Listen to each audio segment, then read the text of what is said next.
اسرائیل اور حماس کے درمیان جنگ کے خاتمے کی کوششیں۔ غزہ کی تعمیر نو کا کام کئی دہائیوں تک جاری رہ سکتا ہے، اقوام متحدہ۔ World press freedom award Gaza جنگ کی کوریج کرنے والے فلسطینی صحافیوں کے نام۔ وائس آف امریکہ واشنگٹن سے اہم خبروں کے ساتھ سعدیہ زیب رانجھا۔ اسرائیل اور حماس غزہ میں جنگ کے خاتمے اور اسرائیلی یرغمالوں کی واپسی کے لیے سنجیدگی سے بات چیت کر رہے ہیں۔ امریکی وزیر خارجہ اینٹونی بلنکن نے اس ہفتے خطے کے دورے کے دوران اسرائیل کی جانب سے اس سلسلے میں پیش رفت کی تعریف کی اور کہا کہ اب وقت آ گیا ہے کہ حماس اس معاہدے کو تسلیم کرے۔ دریں اثنا حماس کے رہنماؤں کا کہنا ہے کہ وہ مثبت جذبے کے ساتھ تجویز کا جائزہ لے رہے ہیں اور مذاکرات کو جاری رکھنے کے لیے آنے والے دنوں میں ایک ٹیم مصر بھیج رہے ہیں۔ حماس کا بنیادی مطالبہ ہے کہ جنگ بندی یا لڑائی میں وقفہ نہ ہو بلکہ جنگ کا مکمل خاتمہ ہو، جس میں غزہ سے مکمل اسرائیلی انخلا بھی شامل ہے۔ ہم وائس آف امریکہ واشنگٹن سے آپ سے مخاطب ہیں۔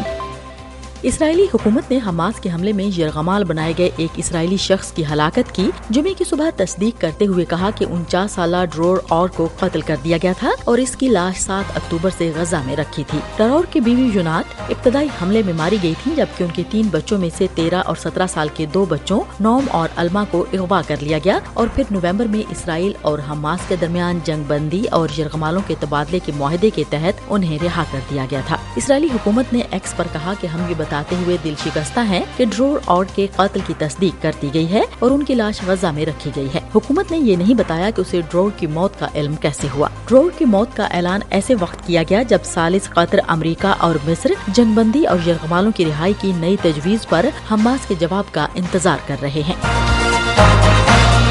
اقوام متحدہ کی ایک رپورٹ کے مطابق غزہ کے ٹوٹے ہوئے گھروں کی تعمیر نو میں کم از کم 2040 تک کا وقت لگے گا اور یہ کئی دہائیوں تک جاری رہ سکتا ہے۔ اسرائیل کی تقریباً 7 ماہ کی بمباری سے اربوں ڈالر کا نقصان ہوا ہے، جس سے متعدد اونچی کنکریٹ عمارتیں ڈھیر ہو گئی ہیں۔ فلسطینی اعداد و شمار سے پتہ چلتا ہے کہ 7 اکتوبر کو جنوبی اسرائیل پر حماس کے حملے سے شروع ہونے والے تنازع میں تقریباً 80,000 گھر تباہ ہو چکے ہیں۔ اسرائیلی حملوں میں ہزاروں فلسطینی مارے گئے ہیں، لیکن اقوام متحدہ کے ترقیاتی پروگرام کے جائزے میں کہا گیا ہے کہ غزہ کو تمام تباہ شدہ مکانات کی بحالی کے لیے تقریباً 80 سال درکار ہوں گے۔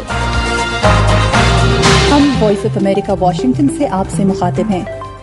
یوکرین کے صدر ولادیمیر زیلنسکی نے جمعرات کو ایک بار پھر امریکہ سے دفاعی امدادی پیکج کی جلد فراہمی کی اہمیت پر زور دیا۔ زیلنسکی نے اپنے رات کے ویڈیو خطاب میں کہا کہ ملکوں کے پاس دفاعی ساز و سامان موجود ہے، اس لیے ان کے خیال میں ڈلیوری کی رفتار اور اس سلسلے میں کیے گئے فیصلوں پر عمل درآمد میں کوئی مسئلہ نہیں ہونا چاہیے۔ زیلنسکی نے 15 اور 16 جون کو سوئٹزرلینڈ میں منعقد ہونے والی امن سربراہی کانفرنس کی جانب اشارہ کرتے ہوئے کہا کہ یہ صرف عالمی طاقت ہی ہے جو روس کو امن پر مجبور کر سکتی ہے۔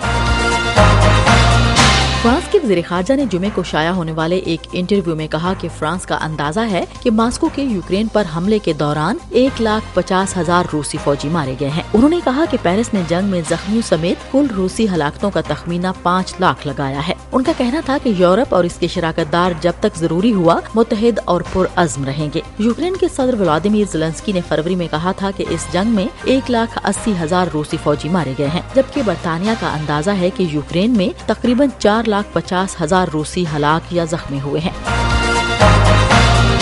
یونیسکو نے world press freedom award Gaza جنگ کے دوران خدمات انجام دینے والے صحافیوں کے نام کر دیا ہے۔ International jury of media professional کے سربراہ نے کہا کہ اس تاریکی اور ناامیدی کے وقت ہم ان فلسطینی صحافیوں کی خدمات کا اعتراف کرتے ہیں جو پرخطر ماحول میں فرائض انجام دے رہے ہیں۔ انہوں نے کہا کہ فلسطینی صحافیوں کی خدمات کا اعتراف ان سے اظہار یکجہتی کے لیے ایک مضبوط پیغام ہے۔